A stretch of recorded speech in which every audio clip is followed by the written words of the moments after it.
Paranormal Investigations Hawaii, from the case files of Harry Wong, Paranormal Investigator. Season 1, Episode 10, The Night Marchers, Part 1.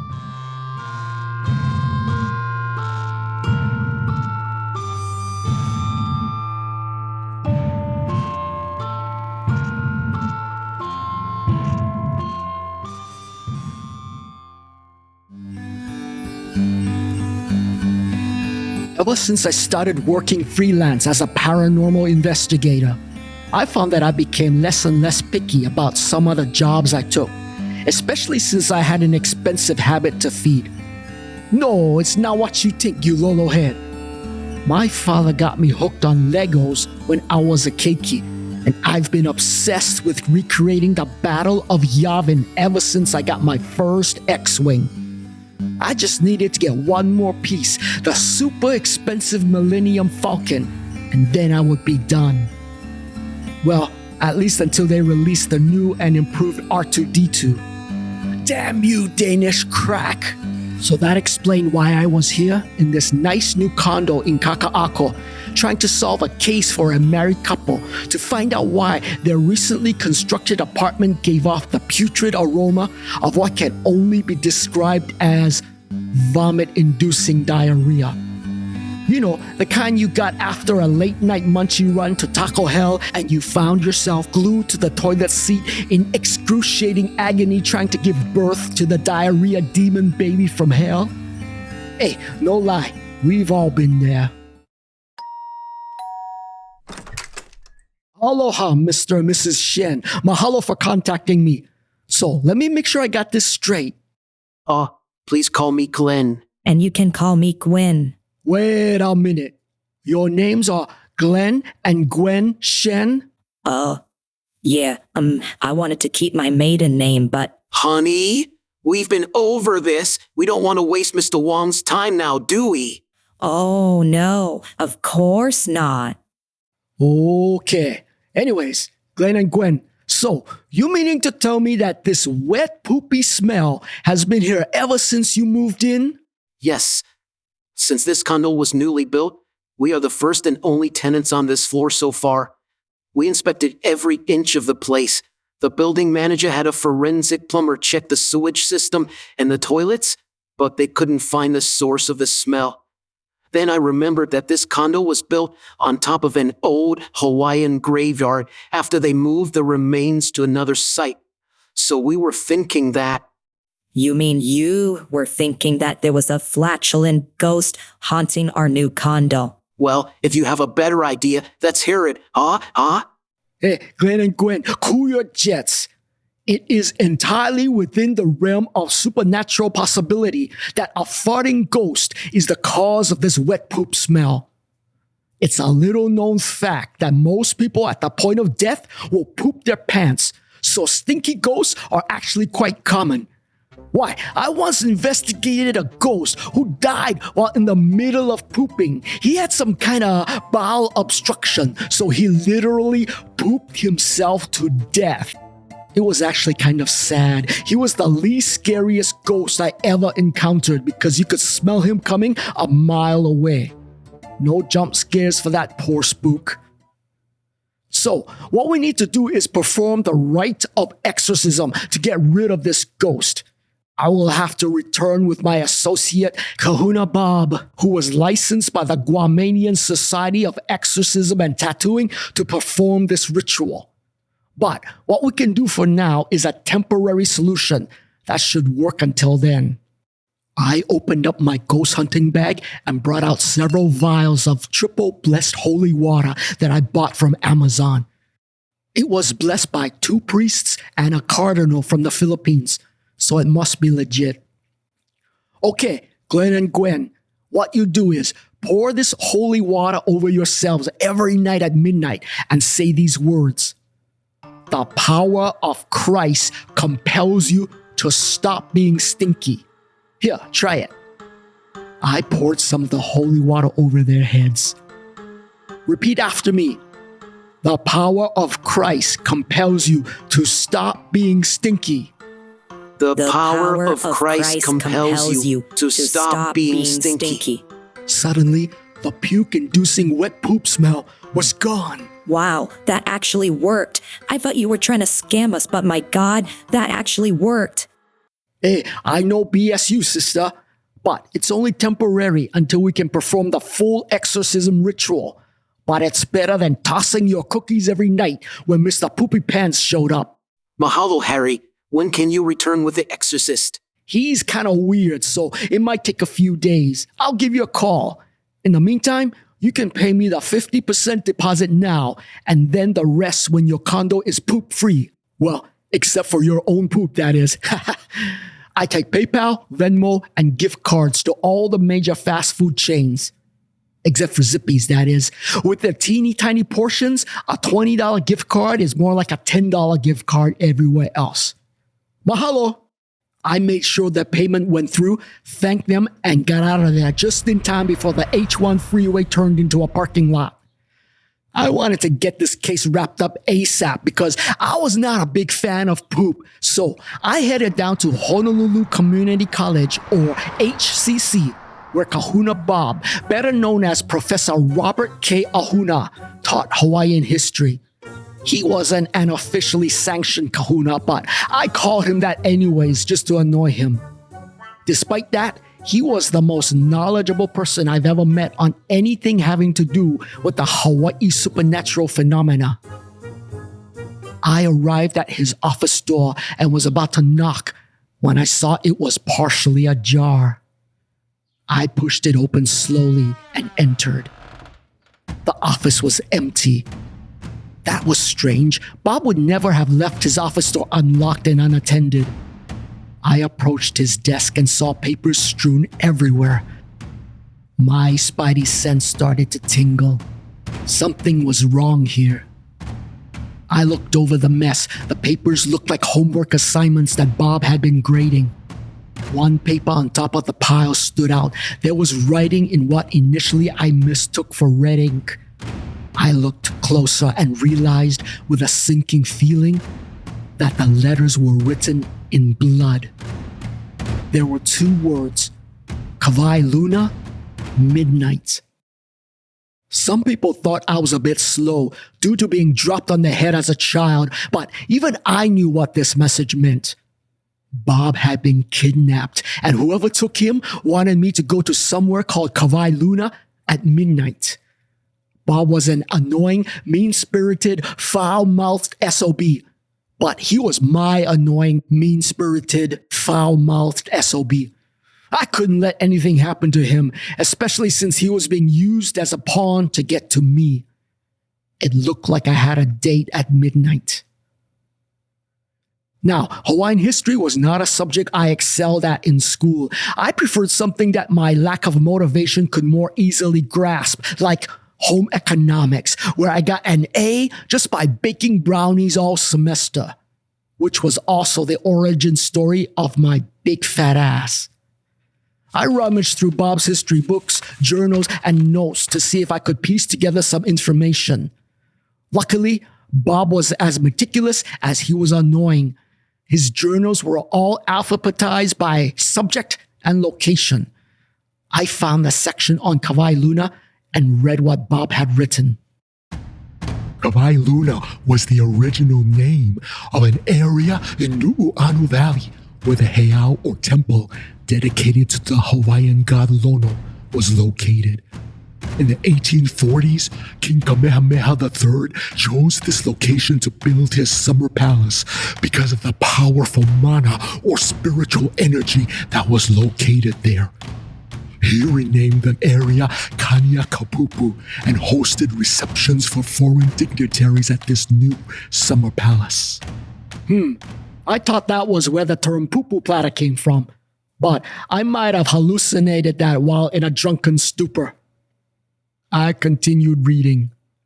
For some unknown reason, the site was abandoned by 1874 and fell into ruins until it was rediscovered in the 1950s by a search party looking for lost hikers in that area. The hikers were never found, but that site was preserved and became a popular destination for the adventurous. However, several accidents and mysterious disappearances have occurred there over the years. These incidents almost always involved hikers who stayed out after sunset during the nights of the waning crescent moon. Their experiences were all eerily similar. First, they felt a sudden cold chill as soon as the sun set. Then, they heard the sound of tribal war drums drifting out from deep within the bamboo forest. The pounding beat grew in loudness and intensity as it approached closer. Then they heard voices chanting in Hawaiian and saw the flicker of torchlight from beyond the bamboo grove. The flames danced closer and closer until figures emerged from the forest into the clearing, a procession of ancient Hawaiian warrior spirits. These were the Huaka'ipo, more popularly known as the Night Marchers. Oh, hell no. Not night marchers. They were the spirits of ancient Hawaiian warriors who originally protected the chief as he traveled from location to location. They carried on this tradition in the afterlife and marched in a procession along secret paths during certain nights before the new moon. Apparently, the Kaniakapupu ruins, a place of great mana or spiritual power, was one of the sacred sites which lay on their path. I wonder if they also caused the old summer palace to be abandoned in the 1870s. My tutu told me endless stories about the night marchers when I was a wee keiki. Mostly, it was just to scare me into behaving. I've been lucky so far not to have encountered them yet in my career as a paranormal investigator, but I knew the night would come when I may have to face them. But why did they kidnap Bob? I guess I'll find out. I left Bob's office as is, making sure I didn't leave any fingerprints, and went home to prepare for my meeting tonight at midnight. It was a good thing I just renewed my subscription to the Spooky Places map app. I punched in Kaniakapupu ruins into the search and it directed me into Nu'uanu Valley until I reached the Old Pali Road. The app told me where to park. I found a spot close to a hidden trail that would lead me through a bamboo forest. From there, it would be a short hike to the ruins. I opened the car door and grabbed my new and improved go bag, which had everything I needed to tackle any and all supernatural entities. I had to overhaul the contents of the bag when, in one of my last cases, I mistakenly brought wooden stakes instead of silver bullets to apprehend a werewolf. It was a good thing the canine part of the monster was conditioned to play fetch. Otherwise, I might be howling at the next full moon. I shut the car door, the dome light went out, and it was pitch black. Suddenly, I was hyper aware that if anyone or anything was out there, they certainly knew I was here. Even more concerning was that I couldn't see 5 inches in front of me in the darkness. I opened my bag and pulled out my big-ass mag-light flashlight. I brought it out and turned it on. It cut through the dark like a hot knife through mochi. I slid out of the car, oriented my direction with the map app, and stepped into the bamboo forest.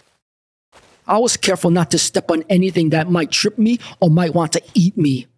I shone my light in front of me as far as it would reach. It might have been my imagination, but the dense grove of bamboo trees seemed to move and sway to open a path in front of me, all the while closing the path behind me, even though it was a windless night. I stopped once and the trees seemed to close in on me. I quickly started moving and the path in front of me opened again. By now, I just wanted to get the heck out of the forest before I was swallowed up by the bamboo. I quickened my pace until I was half running and soon I reached a clearing. I stepped past the last bamboo tree and there it was, the Kaniakapupu ruins. The place was empty except for the remains of the old summer palace, which stood like hulking shadows in the darkness of the waning moon. A sense of unease crept over me. I felt the aura of great power here, but I also felt a dark presence which shrouded over the ruins. I just wanted to find Bob and get the heck out of there before our names were added to the list of those who vanished here. I glanced at my watch. It was 1 minute past midnight. Besides the supernatural vibes, nothing else had revealed itself yet. No drums, no torchlight. I slowly approached the closest wall. It looked like it was ready to collapse at any moment. I shone my flashlight around and found an opening where the front door used to be. I walked through and entered the ruins of the old summer palace. A chill washed over me the instant I stepped through the opening. Everything still looked the same. The ruins were still ruined, but it was like I triggered a silent alarm once I crossed the perimeter of the palace. I turned around and tried to step back out, but instead I walked face first into some type of invisible barrier which wasn't there before. It knocked me over and I fell hard onto the ground. Confounded! Good thing I had a lot of cushion back there which prevented me from breaking anything important. I picked myself up and found a gap a few feet to my left where parts of the wall had fallen into ruins decades ago. I tried to escape through the gap, but once again, some invisible barrier blocked me from leaving the palace. It was like walking into a brick wall that used to be there. I found a giant rock on the ground and had what I thought was at that time a brilliant idea. I would throw the rock with all my might at the invisible barrier to break through it. It was not a brilliant idea. It was as if I watched in slow motion. The rock hit the barrier, bounced back into my stomach, knocked the breath out of me, and made me fall backwards onto my ass. Again. Damn it! I picked myself up, then caught a glimpse of movement out of the corner of my eye near the edge of the bamboo forest. I stood as still as a statue and shone my flashlight in the direction of the movement, but there was nothing there. Then, I heard footsteps behind me. I quickly turned and aimed my flashlight behind me, but again, nothing was there. I pointed the flashlight in front of me and began to sweep the perimeter of the ruins with it, when suddenly the light died, leaving me in pitch blackness. And I just put in new batteries this morning. After a few agonizing moments waiting for my eyes to adjust to the darkness, I scanned the area and was relieved to find that nothing had crept up to kill me during those long seconds. Then, I saw it again. Something definitely moved at the edge of the forest. Cold sweat trickled down my back as I watched several figures drift out of the shadows and head toward me. I backed up against one of the remaining walls. My gut screamed at me to run, but I was trapped by that damn invisible barrier. My senses were on high alert, but I didn't hear any war drums or see any torches.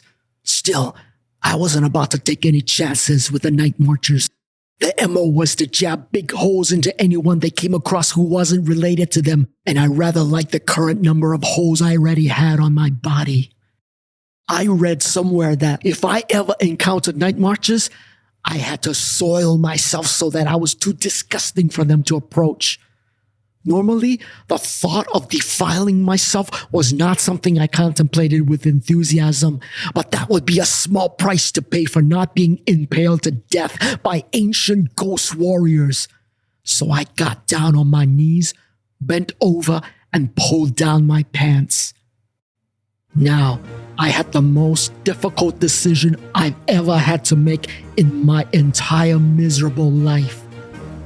Should I just go number 1 on myself? Or should I do both number 1 and number 2? I could easily summon number 1, but it would take quite a bit of effort to expel some number 2. But if that was what it took to save myself, I had no choice. I tightened my gut, then grunted and strained to push out as much poop as I could muster. I heard the figures closing in on me now. I pushed and pushed, but nothing would come out. Damn it! Where was that explosive diarrhea when you needed it? Then it was too late. They had surrounded me while I was bent over with my pants around my ankles, butt up in the air, grunting and straining like an idiot. I looked up at them, prepared to be stabbed painfully in my most tenderest regions. When I saw that, these weren't night marchers. A group of 4 people stood over me. They were still partially hidden in the shadows, but they were dressed in normal, everyday clothes. One of them gagged, and several of them started to giggle. I quickly pulled up my pants and stood up. It was a good thing my sphincter control was strong, so nothing really came out. Except maybe just a tiny dribble. Hey, you're not the night marchers. Who are you people? And what have you done with my friend Kahuna Bob? The one who I presumed to be the leader stepped out from behind the shadows, and my jaw dropped open when I saw his face in the light of the pale moon. Their leader was Kahuna Bob. You called? Wait, what? Kahuna Bob, what are you? You know I've always hated that name. I've asked you so many times not to call me that. I've lost count of how many times. What is this? I thought you were kidnapped. Are you suffering from Stockholm Syndrome? It's Stockholm Syndrome, you numbskull. Really? I always thought it was Stockholm. You know, like you get stir-fried crazy if you were stuck at home for long periods of time. It's stir crazy, you nincompoop. Really? I always thought it was stir-fry crazy, like if you— Shut up already. You people see why I lured him here? You see why I couldn't take it anymore? Okay, I knew I sounded like an idiot to them, but this time it was on purpose. I was buying time to let all this sink in while trying to think of an escape plan. Hey, Bob, so you weren't kidnapped and this was a trap to get me here? Why, Bob, why? Oh, now you call me Bob, huh? Harry, Harry, Harry, haven't I always helped you solve every single case you asked of me? And what have I gotten out of it? Fame? Fortune? Enough spare change to cover my gas?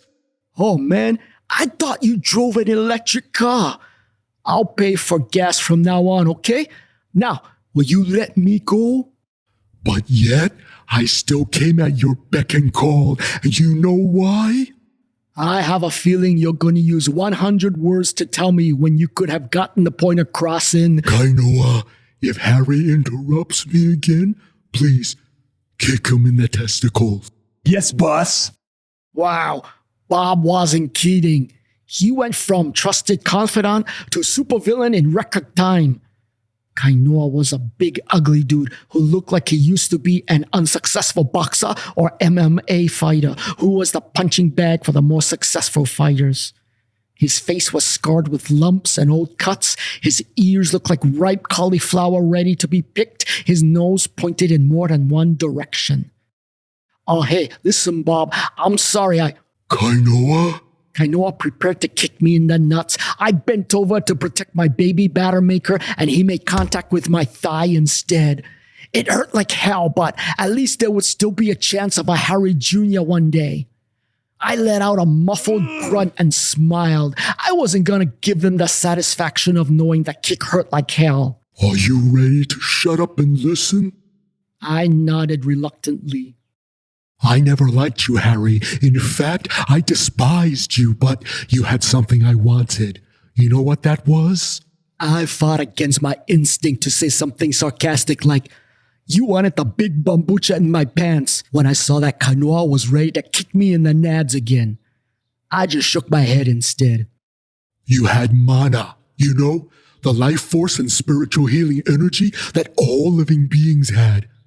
But you had more mana than anybody I'd ever seen. You practically glowed with it, and that's what first drew me to you. It almost overwhelmed me the first time we met. It was powerful and intoxicating. It oozed out of your every pore.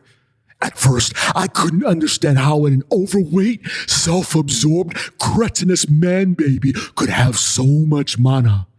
Then I saw what you did for a living.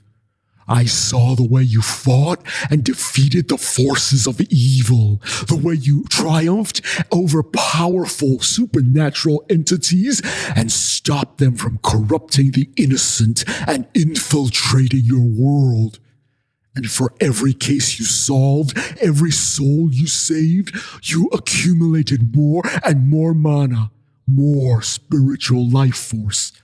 The kind of life force that our kind needed to survive. Bob gestured to the others who were now crowded closely around me.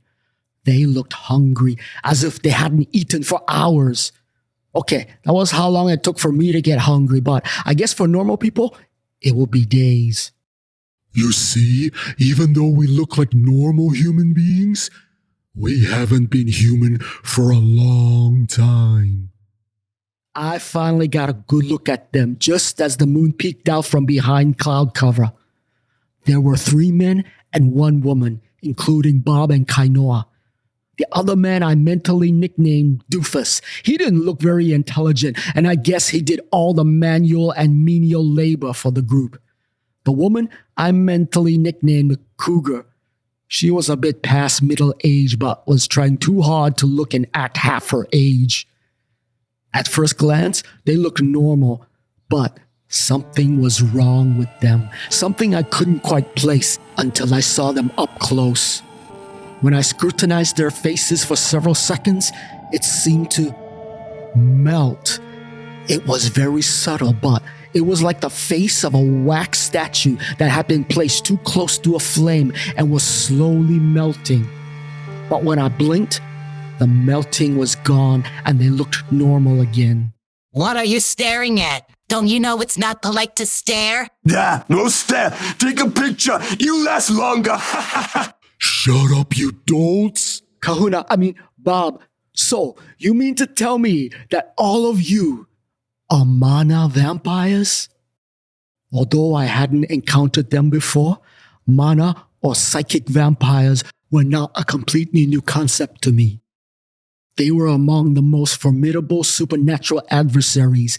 They were powerful, driven by survival instinct, and immortal. Besides dying of starvation, they had no known weaknesses. There were no accounts in the paranormal historical records on how to defeat them. I was in deep kimchi now. We despise the term vampire. Its meaning has been bastardized to describe frail, sparkly romantic creatures when we are more like immortal predators, eternal hunters. We feed off spiritual energy and drain it from our prey until they became dried husks of dead skin cells. Then we do it again and again for as long as we can. Some of us have been around for centuries. I really think you should reconsider eating me. I forgot to use deodorant today, and I think I left a small deposit in my underwear when I tried to poop earlier. You really don't want to go there. It doesn't matter. We will only consume your life force. Why, I can barely hold everyone back from feeding on you right now. I want to feed on the butt. It has the most fat. I said shut up, or you won't get anything at all. Now, where were we? Oh, yes. We held out as long as we could, but we're starving, and we've fattened you up long enough. In fact, for over 15 years now, right before you left HPD. What do you mean? Did you really think that all those paranormal cases fell into your lap? Who did you think summoned the chaos magic, opened the portals to the netherworld, and summoned the demons and monsters in order to create cases for you to solve, starting with the case that led you to quit HPD? The case of the missing girl. Ring a bell? No. That was you? The missing girl? The case that caused me to leave HPD? I hadn't even met you yet. Aha, but we knew who you were, knew your potential. We just had to give it the right push. So I pretended to be your friend, your assistant, whatever it took for me to be around you, to observe you. There were several times when I was tempted to take your life force, when your annoying, insufferable persona was almost more than I could bear. But I held back. I had to make sure your mana kept growing until there was enough to feed all of us.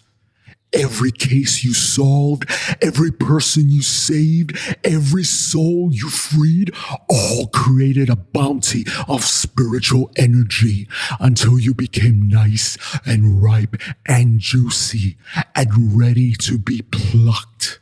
Why, you son of a bitch. Do you know how many lives you destroyed, including mine?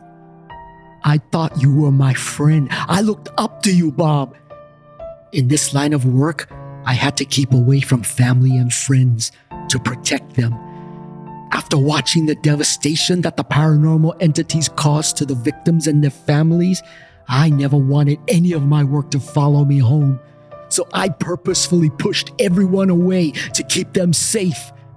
But I thought I at least had one friend, one colleague who understood me, who shared my hopes and fears, my triumphs and losses. But that was all a lie. Why, Harry, I never knew you felt that way. I could almost shed a tear if the instinct to drain the life out of you wasn't so strong. Okay, gang, who's ready for dinner? I flew up at a rage at Bob. I was about to rip his face off, but Kainoa was quicker. He pounced in between us and kicked me in the stomach. I fell backwards into one of the brick pillars. A sharp wave of pain flooded into the back of my head as it struck the wall, and I fell down onto my back. I ignored the pain and attempted to get back up with no success. My legs felt like wet noodles and disobeyed every one of my commands. I was too dazed to move as the vampires closed in for the kill. I raised one fist in a futile gesture of defiance. Come on, you cowards. I'll kick your ass. How cute. Your suffering will make this even more enjoyable. The vampires formed a circle around me and joined hands. Their eyes glazed over as they began to chant in a language which I didn't understand, and yet somehow I knew this was an incantation to invoke ancient mystical powers that would initiate the feeding ceremony. Then, after a minute, they fell silent. I watched with revulsion as a gaping slit opened in each of their chests, and from within, a long, dark tentacle-like appendage snaked out toward me with hundreds of tiny sharp pincers spread all over its surface. I realized with terrible certainty that this was their true form hidden beneath their human shells. I backed away, but they had me encircled and I had no way of escaping. Each tentacle whipped into me, one after another. The sharp pincers buried into my flesh, onto my chest, my stomach, my back, my legs. I screamed as if screaming were an Olympic sport, and I was shooting for gold. The pain was worse than anything I had ever experienced. My skin burned as if on fire wherever the pincers punctured into me. Then the true nightmare began. The mana vampires started to feed on me. Their tentacles were siphons which proceeded to drain the life force, the mana, out from me. Suddenly, I felt cold. Not like winter weather cold, not like taking a cold shower cold. That was all external. This cold came from deep within. It was as if my blood had turned into ice and froze every cell in my body. The warm embrace of life flowed out of me, replaced by the cold hand of death.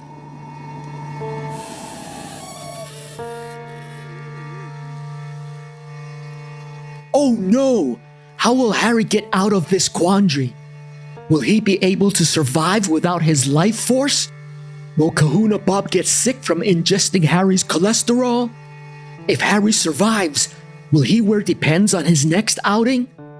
Tune in to part 2 of The Night Marchers to find out all this and more things you don't want to know.